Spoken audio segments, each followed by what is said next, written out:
कहते हैं यथा राजा तथा प्रजा, अर्थात जैसा राजा होता है वैसी ही प्रजा होती है।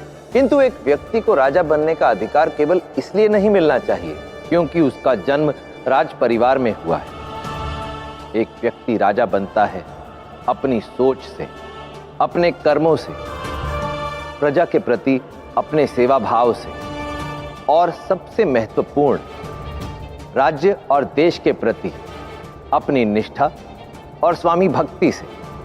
इसलिए यह प्रजा का कर्तव्य भी है और अधिकार भी कि यदि कोई अयोग्य व्यक्ति सिंहासन पर आसीन हो तो उसे उसके पद से विमुख कर एकता के साथ एक ऐसे व्यक्ति को शासन का भार सौंप देना चाहिए जो उसे उठाने में सक्षम।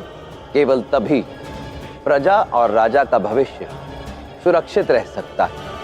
इस अग्नि में मैं जितनी अधिक लकड़ियां डालूंगा ये उतनी अधिक प्रज्वलित होगी। यदि इसी उदाहरण को अपने जीवन के संदर्भ में लें तो कई बार हमारे आसपास भी कुछ ऐसे व्यक्ति होते हैं जो अपने निजी स्वार्थ की पूर्ति हेतु हमारे भीतर क्रोध और द्वेष की अग्नि को भड़काते रहते हैं। हमारे मन की अग्नि को अपने वचनों द्वारा और अधिक प्रज्वलित करते हैं और जब हम उसी क्रोध और द्वेष की अग्नि में जल रहे होते हैं तो वही लोग उसी अग्नि की ऊष्मा से अपने हाथ सेक रहे होते हैं। इसलिए जीवन में ऐसे व्यक्तियों से सावधान रहें जो आपके भीतर ऐसी नकारात्मक भावनाओं को उत्पन्न करें, क्योंकि जब हमारे भीतर क्रोध और द्वेष की अग्नि अत्यधिक बढ़ जाती है तो वो केवल हमारा ही नहीं औरों का भी नाश कर सकती है। शतरंज के खेल में हर एक मोहरे की अपनी एक विशेष भूमिका होती है और इस खेल को जीतने के लिए हमें हर एक मोहरे की आवश्यकता पड़ सकती है, फिर चाहे वो छोटा सा सिपाही हो या शक्तिशाली रानी।